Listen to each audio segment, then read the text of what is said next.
A lot of people on social media seem to hate on 9 to 5 jobs, but I'm here to tell you that not all 9 to 5 jobs are necessarily bad. In fact, when I first moved to Phoenix back in December of 2019 from Los Angeles, by the way, I do recommend moving from California to Arizona, but we'll leave that for a different video. It's much more expensive now out here, but still cheaper than LA. Also cleaner and safer and less traffic, depending on where you live. I recommend sticking to the east side of Phoenix. But the heat, oh my Lord, the heat. Right now though, which is mid-November, it actually feels pretty amazing to sit in the sun. It's a nourishing heat right now as opposed to the heat in August, which is more of a burning type of heat, just FYI. In fact, I plan on planting some vegetables out there inside of a greenhouse in my patio, in my condo for the first time. I'm very excited about that. To grow your own food and actually succeed, the thought of that makes me smile. Anyway, when I first moved out here, I had a job offer from a company called ZipRecruiter to work as an account manager, which basically meant that I was a salesperson selling recruitment advertising to various different companies with various hiring needs. And when I first moved out here, I had not even secured an apartment yet. I stayed in various Motel 6s in different parts of the valley until I secured an apartment in Tempe, close to where Arizona State University is, which was pretty cheap at that time. I think I was paying less than $900 a month for a renovated 1-bedroom apartment that even had a washer dryer inside the unit. Now, this job that I had was one of those jobs where you feel like you're at a high-end tech company or tech startup, even though the company had been around for about a decade when I first started. You had all the healthy snacks you wanted, all the coffee variations you could possibly want, the cold brew, even the nitro cold brew, and a healthy catered lunch served every day. Of course, this was all before the company went fully remote after the pandemic. Now, all of the snacks, the food, the ping pong, the great health insurance, the exceptional dental insurance, and the overall startup feel was fantastic, but that is not what necessarily made this 9 to 5 job at this tech company a great 9 to 5 job. You see, when people complain about 9 to 5 jobs, what they're really complaining about is the fact that the 9 to 5 job feels like a dead end, like a dead end. They're literally not getting a pay raise every year. They're likely not feeling like they're growing. They likely don't feel valued by their managers or bosses. They likely feel stagnant overall. They probably don't even like their coworkers. And most critically, they don't feel like they're actually getting ahead. Because let's face it, it's 2024 and things are much more expensive, especially housing. Now, none of this is really surprising, especially the fact that many people aren't getting pay raises. In fact, if you visit this website called WTFHappenedIn1971.com, the very first chart you'll see on the website shows that in 1971, since 1971, worker productivity has continued to consistently increase, but hourly pay has remained flat. However, at this 9 to 5 job that I had at this tech company for about 3.5 years, none of this was really the case. And this is where the concept of a performance-based job or career comes into play as opposed to a dead-end job.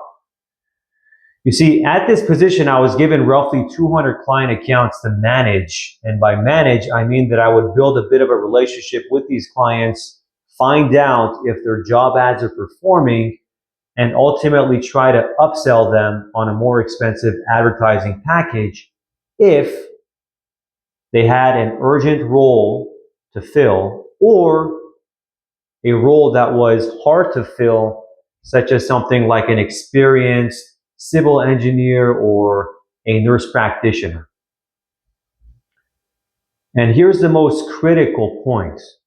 Most of the money that I earned was based on my own performance and my own ability to convince these clients to spend more money. Every time I made a sale, my commission was 50% of the advertising package that I sold to the clients. The commissions tend to be higher when it comes to selling software or advertising because at the end of the day, you're basically selling air. There is no transfer of a physical product or physical commodity, so the company can afford to reward you for your performance because there is less overhead involved. So the more that I sold, the more money I would make with no real cap on my commissions. This is what made this 9-to-5 job, which was actually more like a 7 to 3:30, a performance-based career or job, where many of my coworkers made as much, if not more, than doctors or lawyers without having to spend a bunch of time in school and without having to pile on a bunch of student loan debt. But on top of that, what also made this 9-to-5 great was that your salary bump was completely performance-based as well. You see, every account manager was given a monthly quota for the amount of sales they needed to generate. And if you exceeded that number by a certain amount for 3 months out of a 5-month period, you would see a big salary bump. And eventually, if you got promoted enough, this salary bump would exceed $100,000 per year. And why is that? Why would the company give you these salary bumps? It's because if you have shown actual evidence to the company that you can consistently generate more revenue than your sales quota requires you to, that then justifies a higher base salary.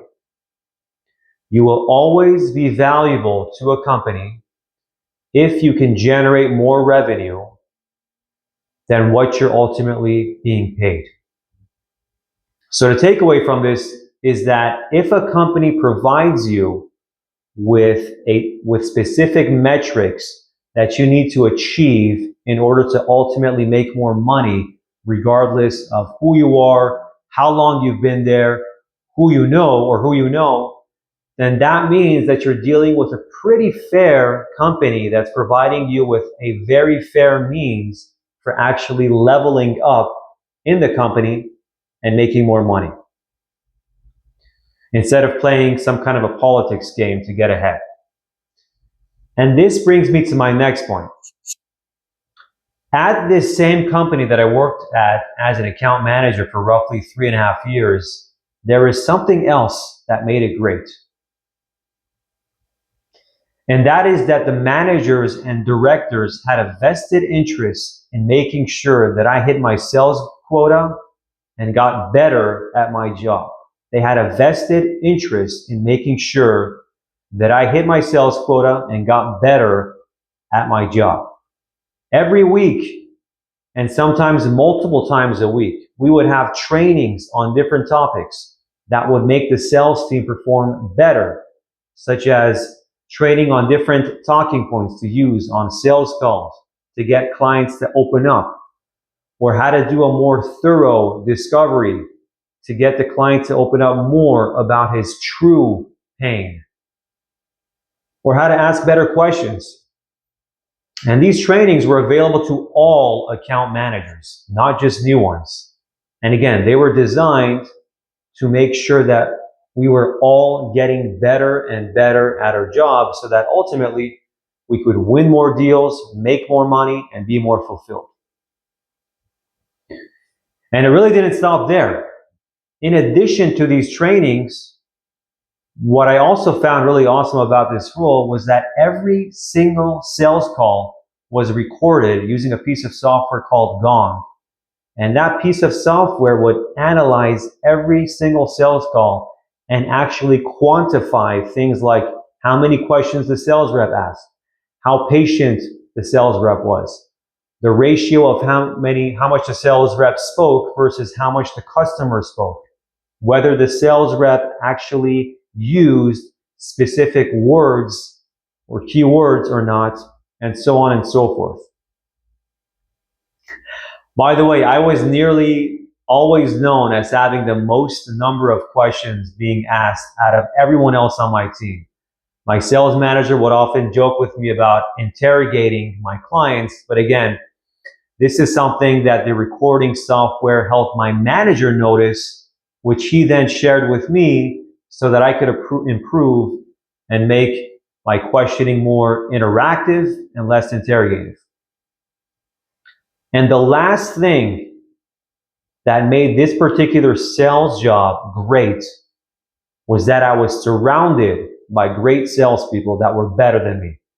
If you're working hard and you're not at the top of that sales leaderboard and you see many of your peers exceeding your numbers, then that can inspire you to become better. The good thing was that these great salespeople at this company were not egotistical about their success.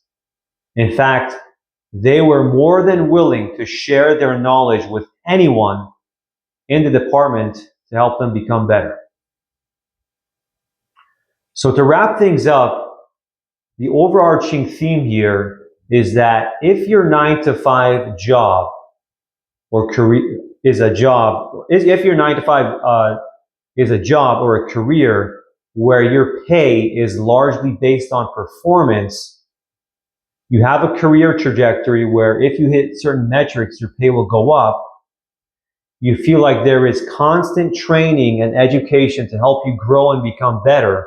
And you're surrounded by a team that is better than you and inspires you, then I'm happy to inform you that your 9-to-5 job really isn't all that bad at all. And it really just sounds like you have a great job or career. Now, if you got any value out of this video, please like or subscribe to this channel and let me know your thoughts. What comments do you have? I mean, do you think that there are good 9-to-5 jobs out there like I mentioned? How do you feel about yours? Let me know down in the comments. Thank you so much.